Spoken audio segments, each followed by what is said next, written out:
Alright guys, how's it going?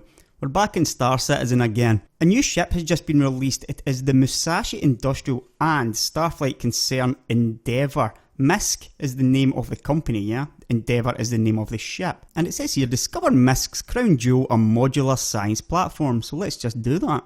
I'm going to be taking a pretty in-depth look at it here. Now it says a modular science platform. Immediately you can see what they mean by modular. A sort of plug and play type thing there, yeah? Now, what does it say about it? Musashi Industrial and Starflight Concern is proud to present the Endeavour class research vessel. Fully modular, as we've just saw. It's designed to be adapted for a variety of scientific and medical tasks. So it's designed to be outfitted for everything from spatial telescopy to use as a mobile hospital. And they've crafted a design document which we'll be taking a look at as well. Now, you can see here the front appears to be able to detach from the main body. So this is the Explorer. It looks a little bit like the Defiant, yeah? So basically speaking, this is a sort of armoured explorer that detaches from the main body and allows you to go and explore places where the main ship shouldn't really be going. And it mentions here stuff like meteorite strikes and missions dangerously close to a star's corona. So you can see how this little part of the ship can maybe go places that other ships just simply cannot go. So maybe this is part of gameplay hints that we're getting here. Close to a star's corona, you try to get there with a normal ship, you're just going to burn up. But if you've got this ship, then you're going to be able to explore those things. Now, stage 2 is the workshop. Basically speaking, you've got the main body of the ship. Here it is here. The meat and potatoes. So it's a fully modular workshop section. It offers a 3x2 grid. So you've got 6 attach points for independently designed scientific and medical pods. We'll take a look at most of these things in a second. Stage 3 is a drive unit. The interesting thing here is what it says at the end. Note that the drive unit does not detach from the workshop while in space, yeah? So basically the drive is stuck to the workshop and is unable to manoeuvre without the Explorer's cab's thrusters attached, yeah? So the ship can't move unless it's all together, or it can't move properly at least. That appears to be the case. Now, this extreme modularity part, we're going back to all your workshops and stuff in your biodomes. It says here that modules are typically installed in balanced symmetrical pairs.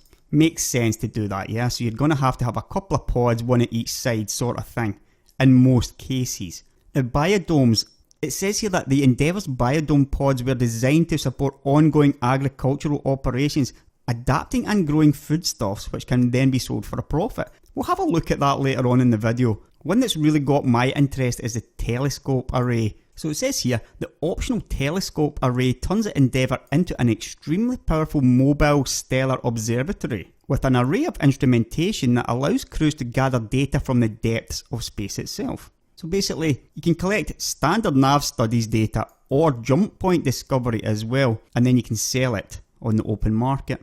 But how might that actually work in the game? Well, let's take a look at the design page. So here we are on the design page. Now if you scroll down a little bit, there is a video here showing a concept of how this might work. Yeah, we don't know for sure yet, but this is a sort of concept of how using a telescope might work. So you're basically looking at a kind of grid out there in space, yeah? Select a point, zoom in on it, and you might find something, for example, a comet like you can see there.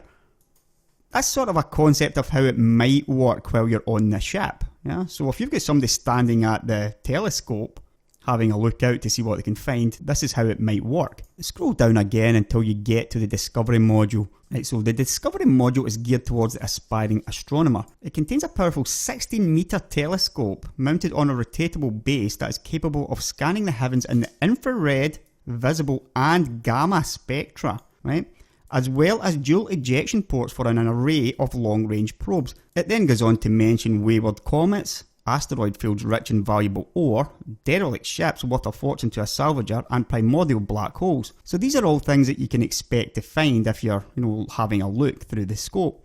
This part here sort of explains how it might actually work. Typically consists of selecting an area of the sky and slowly searching for anomalies, just like what you saw really in the video. You get one or two hints here where it says an object might emit a radiation signature that suggests something out of the ordinary, yeah? So a radiation signature, that's something that you're going to be able to find with the infrared. So you're probably looking at being able to switch modes on the scope, yeah? You can switch between infrared, visible and gamma. This is just pure speculation, but if I was developing a game, that's how I would do it. So that you've basically got 3 maps on the one map. You're visible, you're going to be looking for stuff twinkling maybe, just hoping to catch a glimpse of something actually with your eyes. Gamma spectra, that could be an exploded drive core, something like that, which salvagers are going to be interested in. This is a pretty interesting part as well. It says, increasing the magnification of the telescope can often help ascertain what an object might be, if not always what it definitely is. So you can sort of zoom in. However, it says here, scanning the entirety of the sky at a high magnification isn't particularly feasible within a reasonable period of time. If you're fully zoomed out, you would sort of have like a general overview. You might catch something, but it's likely going to be luck based. The more zoomed in you are, the more likely you are to find something, yeah? However, it's not really feasible because you're zoomed in so much. So you're sort of zoomed in deep scan, while you're more likely to find something if it's there.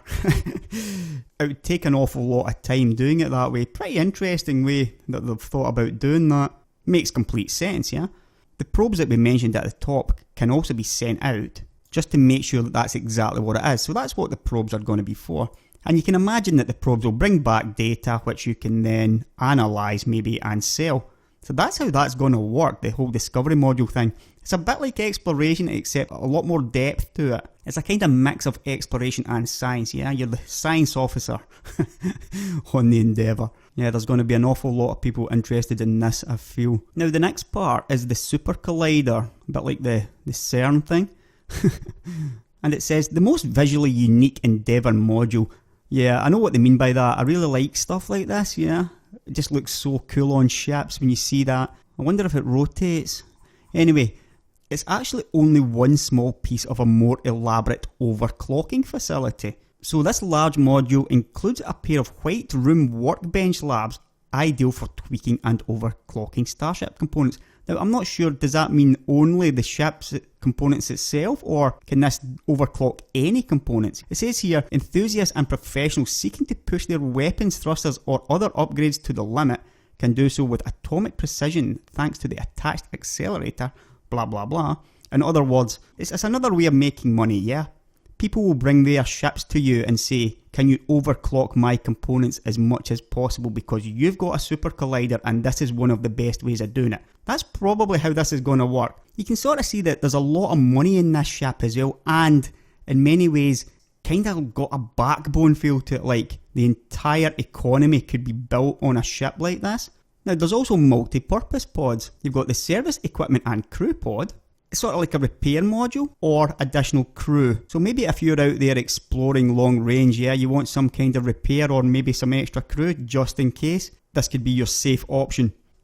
Moving on to the general research pod, it basically looks a sort of like you find stuff and you bring it back here to analyse it with a bunch of scientific experiments, yeah, and equipment, the sort of thing you'd expect to find in a lab maybe.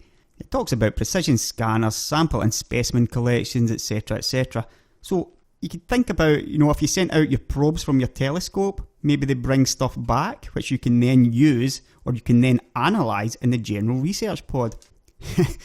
Interesting comment at the end. The GRP is intended for legal experimentation as authorised by the UEE only, yeah?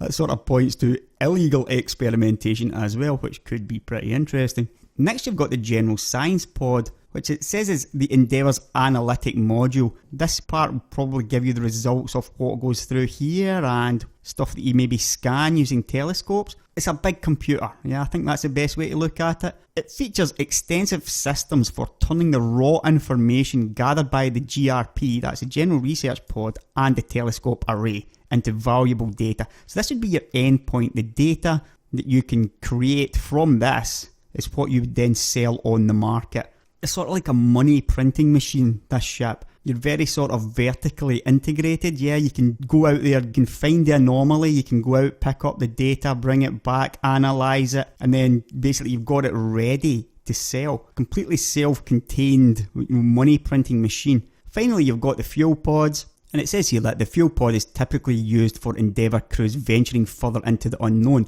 Now imagine sticking on a bunch of fuel pods, it can get you even further out there. However, you then need to think about, the risk of going far out. Would you also want to have a service equipment and crew pod with you as well? Or do you just take the big risk and really stack up in fuel pods and really push for the boundary? Now, if you think about it though, you're also going to want a telescope, because without having a telescope, it's pretty useless, right?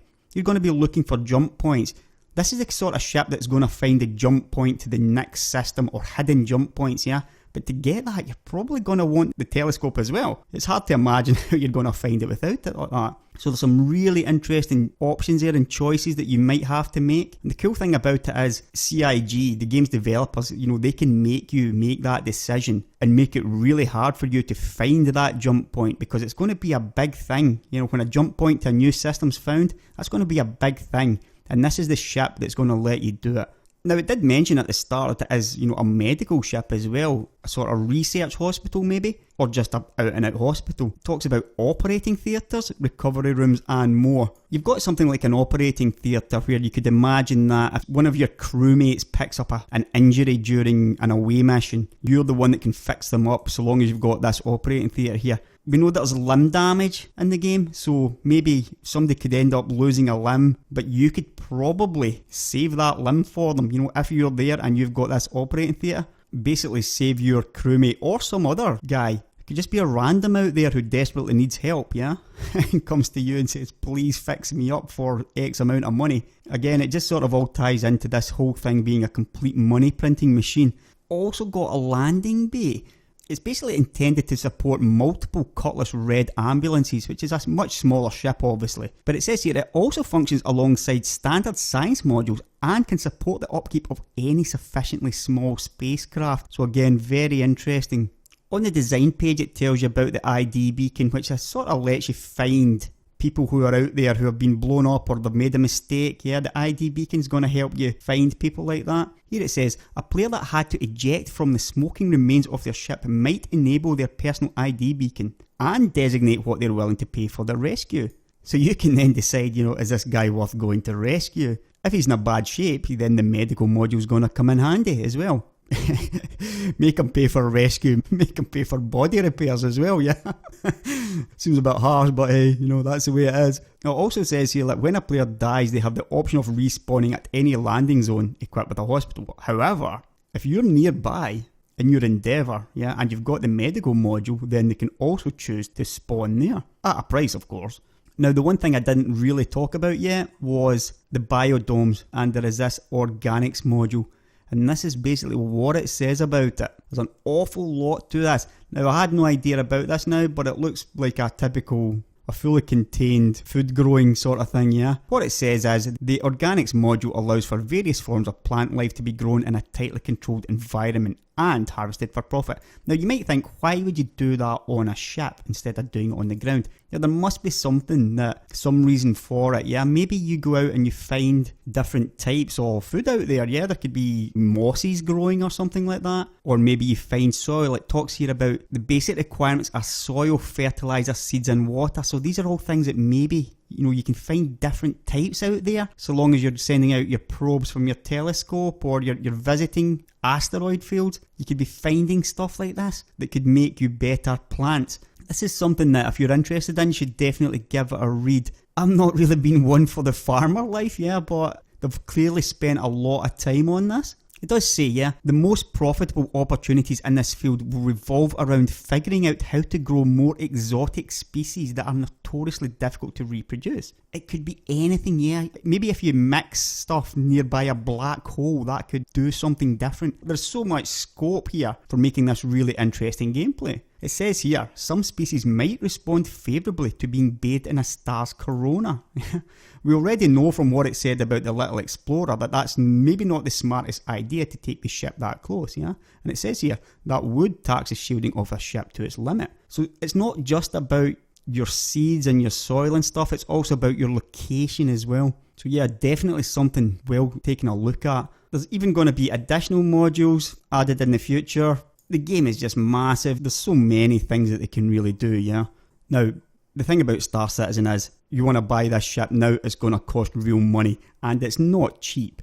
But it really depends on how rich you are in the first place, yeah. You can see here that even your add-ons, $120 for a couple of biodomes. Telescope's $150, yeah. You can actually buy the standalone ship if you want. $420, all the way up to basically your entire thing, I think, here, costing $1,000. And I'm not even sure if that comes with like the telescope. So, just be aware that you're going to have to pay for this right now. You will be able to get all ships in-game with the in-game currency.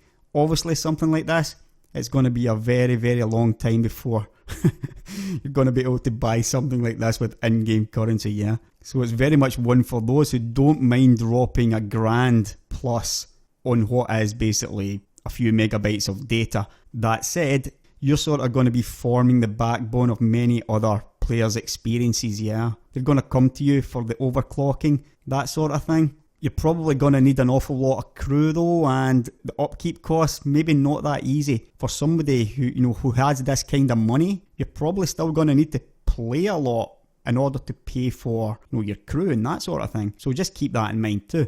It's a really cool ship though. For most of us, it's pure pie in the sky, the thought about buying this sort of thing. But there will be people out there doing it, and probably quite a lot of people as well. And for the money, they really are getting something else, you would think. And if you're willing to spend this kind of money, then you're going to be getting one of the bigger, better ships in the game for sure. Catch you later, guys.